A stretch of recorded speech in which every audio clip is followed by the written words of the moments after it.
নমস্কার বন্ধুরা, তোমাদের জিকে উইথ এজি স্যারের ক্লাসে তোমাদেরকে স্বাগত জানাই। তোমরা আমাকে অনেকেই কমেন্ট করেছো যে স্যার প্রতিদিন আমাদের একটা করে জিকে ক্লাস নিয়ে আসুন, যেটা 15টা করে প্রশ্ন থাকে।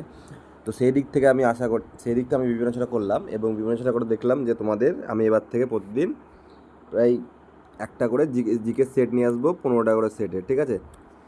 তোমাদের যদি তোমাদের যদি চ্যানেলটা ভালো লাগে তোমরা লাইক অ্যান্ড সাবস্ক্রাইব করো এবং আমার সঙ্গে জুড়ে থাকো। তোমাদের এখনও পরীক্ষা হতে 3 মাস দেরি আছে। আমি তোমাদেরকে 3 মাসের মধ্যে তোমাদের সমস্ত জিকে সিলেবাসটা আমি কমপ্লিট করে দেবো, ঠিক আছে? যাতে তোমরা অনায়াসেই 15-র মধ্যে 12-13 পেতে পারো, ঠিক আছে? তো চলো দেখি আজকের প্রথম প্রশ্ন। দেখো, বলেছে নিম্নলিখিত কোন উৎসব কেরালার সাথে জড়িত? আমাদের আর্মিতে দেখেছি আমি প্রিভিয়াস ইয়ারে প্রশ্ন ঘেটে যে উৎসব থেকে একটা প্রশ্ন আসে, যে তোমাকে উৎসবগুলো ভালো করে জানতে হবে, ঠিক আছে? দেখো, বলেছে যে নিম্নলিখিত কোন উৎসব কেরালার সাথে সম্পর্কিত? দেখো, কেরালার সাথে সম্পর্কিত হচ্ছে আমাদের কি বলতো, ওনাম। ওনাম হচ্ছে আমাদের কেরালার একটা নৃত্য, ঠিক আছে? ওনাম। এখানে পোঙ্গাল, তাহলে পোঙ্গাল হচ্ছে তামিলনাড়ু। তামিলনাড়ু তামিলনাড়ু হচ্ছে পোঙ্গাল, ঠিক আছে? আর বোনালু, বোনালু একটা খুব ইম্পর্টেন্ট ফেস্টিভ্যাল, ঠিক আছে? এটা মনে রাখবে। এই বোনালু হচ্ছে তেলেঙ্গানা, ঠিক আছে? এটা হচ্ছে তেলেঙ্গানার একটি ফেস্টিভ্যাল। আর একটা হচ্ছে মালি, ঠিক আছে? বা এখানে উগাদি লিখে দাও, ঠিক আছে? উগাদি।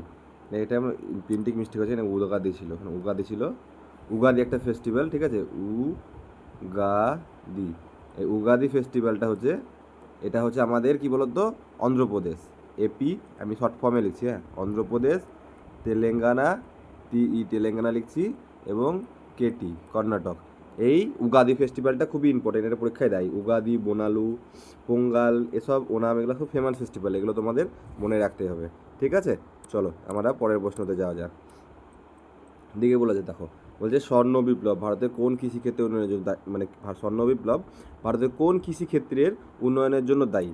দেখো, স্বর্ণ বিপ্লব হচ্ছে গোল্ডেন রেভলিউশন। এখানে এটা ইংরেজি টার্ম হচ্ছে গোল্ডেন রেভলিউশন। গোল্ডেন রেভলিউশন বলা হয় আমাদের কি বলতো, হর্টিকালচার, মানে হচ্ছে উদ্যান পালন, আলু উৎপাদন, পেট্রোলিয়াম হবে না, তৈলবীজ উৎপাদন, এইটা উদ্যান পালন আমাদের, সরি, আমাদের গোল্ডেন রেভলিউশন উদ্যান পালন সঙ্গে সঙ্গে এর সঙ্গে হচ্ছে হানি, HONEY, হানি। হানি বা উদ্যান পালনকে আমাদের হর্টিকালচার বা গোল্ডেন রেভলিউশন বলা হয়, ঠিক আছে? অনেকগুলো রেভলিউশন আছে, তোমাদের আমি পরে একটা ক্লাস নিয়ে আসবো, তখন দেখে নিবে। এখন আপাতত এটার উত্তর হচ্ছে উদ্যান পালন, ঠিক আছে? স্বর্ণ বিপ্লবের উত্তর হচ্ছে উদ্যান পালন, ঠিক আছে? পরের প্রশ্ন দেখো। দেখো, ভারত বলেছে ভারতীয় সংবিধানের অনুসারে ইউনিয়নের প্রধানকে? আমাদের ইউনিয়নের বলেছে ভারতের রাষ্ট্রপতি, ঠিক আছে? অপশন এ, ভারতের রাষ্ট্রপতি, তিনি হচ্ছেন আমাদের ইউনিয়নের প্রধান, ঠিক আছে? তারপরে প্রশ্ন দেখো, বিমার বিমার শব্দটি আমাদের কোন খেলার সঙ্গে যুক্ত? বিমার শব্দটি আমাদের ক্রিকেট খেলার সঙ্গে যুক্ত, ঠিক আছে? ক্রিকেট। বিমার শব্দটি আমাদের ক্রিকেট। এখানে যখন শব্দ এবং অনেকগুলো শব্দ, তারপরে ক্রিকেট সম্বন্ধে যে আমাদের যেমন স্পোর্টস থেকে কি শব্দ দেয়, শব্দের সঙ্গে কোন খেলায় কতজন কোন খেলায় যুক্ত, ঠিক আছে? কতজন করে প্লেয়ার লাগে, ঠিক আছে? এসব ক্রিকেট থেকে। তারপর দৈর্ঘ্য এগুলো দৈর্ঘ্য প্রস্থ, ওইগুলো তোমাদের কারেন্ট পোস্ট থেকে এসব প্রশ্নগুলো থাকে, এগুলোর আমি একটা ক্লাস নিয়ে আসবো তোমাদের জন্য, ঠিক আছে? তারপরে দেখো, পরের প্রশ্ন দেখো। ব্রিটিশ আমলে নিয়মিত কাকে দিকু বলা হতো? দিকু হচ্ছে আমাদের ব্রিটিশ আমলে কাদেরকে বলা হতো? অপশন এ আছে জমিদার, অপশন বি হচ্ছে অর্থ ঋণদাতা, অপশন 3 হচ্ছে কৃষক, আর অপশন ডি হচ্ছে স্থানীয় শাসক। আমাদের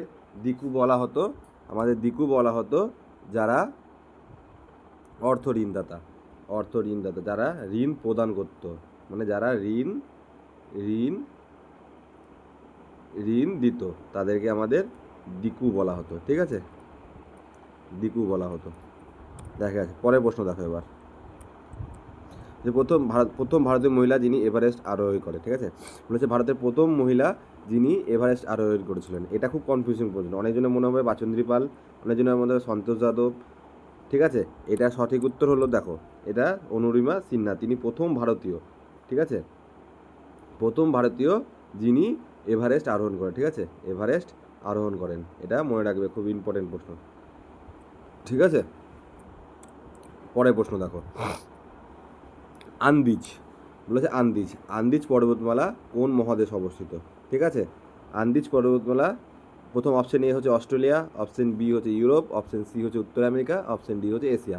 তা আমাদের এখানকার সঠিক উত্তর হলো আন্দিজ পর্বতমালা আমাদের দক্ষিণ আমেরিকায় অবস্থিত, ঠিক আছে, দক্ষিণ আমেরিকায় অবস্থিত আন্দিজ, ঠিক আছে।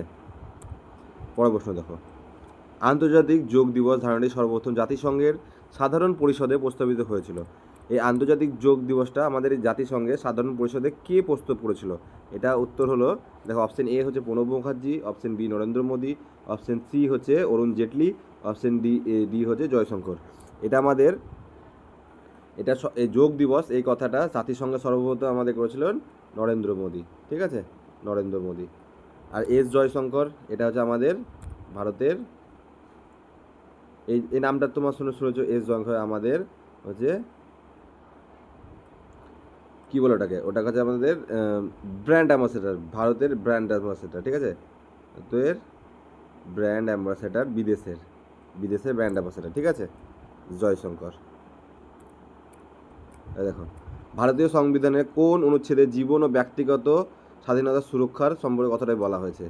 জীবন ও ব্যক্তিগত স্বাধীনতা, জীবন ও ব্যক্তিগত স্বাধীনতা সুরক্ষা, এটা আমাদের আর্টিকেল নাম্বার 21 বলা আছে, ঠিক আছে, আর্টিকেল 21 আমাদের জীবন ও ব্যক্তিগত স্বাধীনতা বলা হয়েছে। তোমরা এগুলো সব খাতায় নোট করে নেবে, ঠিক আছে। আমি প্রতিদিন তোমাদের কিছু প্রশ্ন নিয়ে আসবো। আমি এরকম প্রায় 30 থেকে 40টা ক্লাস দেবো প্রতিদিন। এই 30 থেকে 40টা ক্লাসের মধ্যেই থাকবে, ঠিক আছে, এর বাইরে প্রশ্ন আসবে না, ঠিক আছে। দেখো, এখানে বলছে ডেনমার্কের রাজধানী। আগের দিন আমি তোমাদের একটা ভিডিও দিয়েছিলাম, যেটা আমাদের ভারতের 28টা রাজ্য রাজধানীর নাম ছিল। আর এটা আমাদের ওয়ার্ল্ডেরও কিছু পড়তে হবে, ঠিক আছে। আমি সেটারও একটা ক্লাস নিয়ে আসবো। দেখো, অনেক তো আছে, সব কিছু পড়ার দরকার নেই, কিছু কিছু তোমাদের পড়তে হবে, ঠিক আছে, যেগুলো একদম খুব ইম্পর্টেন্ট কিছু পড়তে হবে, দিয়ে অপশন এলিমিনেট করে তোমাকে পড়তে হবে, ঠিক আছে। দেখো, ডেনমার্কের আমাদের হচ্ছে কোপেনহেগেন, ঠিক আছে, ডেনমার্কের হচ্ছে আমাদের কোপেনহেগেন, ঠিক আছে, ডেনমার্কের কোপেনহেগেন, এটা আমাদের ডেনমার্কের রাজধানী, ঠিক আছে, মনে রাখবে। ভিয়েনা হচ্ছে কি? অস্ট্রিয়া হচ্ছে ভিয়েনা, ভিয়েনা। স্টকহোম, সুইজারল্যান্ডের স্টকহোম, ঠিক আছে, সুইজারল্যান্ডের স্টকহোম। দাঁড়াও, নেদারল্যান্ড না সুইজারল্যান্ড, আই থিঙ্ক নেদারল্যান্ড বা সুইজারল্যান্ড, ঠিক আছে, আমার ঠিক মনে পড়ছে না এই মুহূর্তে, নেদারল্যান্ডের বা সুইজারল্যান্ডের হবে, ঠিক আছে। এবার দেখো, বিশ্ব স্বাস্থ্য সংস্থা প্রতিষ্ঠিত হয় কবে? বিশ্ব স্বাস্থ্য সংস্থা মানে হচ্ছে হু, এখানে আমরা কি জানি? হু, WHO, হু, ওয়ার্ল্ড, এটা হু এর ফুল ফর্ম দেয় অনেক সময়, ঠিক আছে, লিখে নাও, হু এর ফুল ফর্ম হচ্ছে world, WORLD, world, HELTH, health, ORGANISITION, organisation, world health organisation, ঠিক আছে, হু এর ফুল ফর্ম। এই হু আমাদের প্রতিষ্ঠিত হয়েছিল কবে? হু হয়েছে আমাদের 7ই এপ্রিল 1948, 7ই এপ্রিল 1948, এটা সেদিন আমাদের হু এস্টাবলিশ হয়েছিল, ঠিক আছে। এটা খুব ইম্পর্টেন্ট প্রশ্ন, মনে রাখবে, ঠিক আছে। নেক্সট প্রশ্ন দেখো, আমরা অনেক প্রশস্তি পড়েছি, ঠিক আছে, এটা হচ্ছে আমাদের, তার মধ্যে একটা এই প্রশস্তিটা লিখে নাও, প্রয়াগ প্রশস্তি। এই প্রয়াগ প্রশস্তি কে করেছিল আমাদের? হরিসেন, এটা আমাদের হতে হবে হরিসেন। এই হরিসেন হচ্ছে প্রয়াগ প্রশস্তি, বা আরেকটা প্রশস্তি হরিসেনের খুব ফেমাস হচ্ছে এলাহাবাদ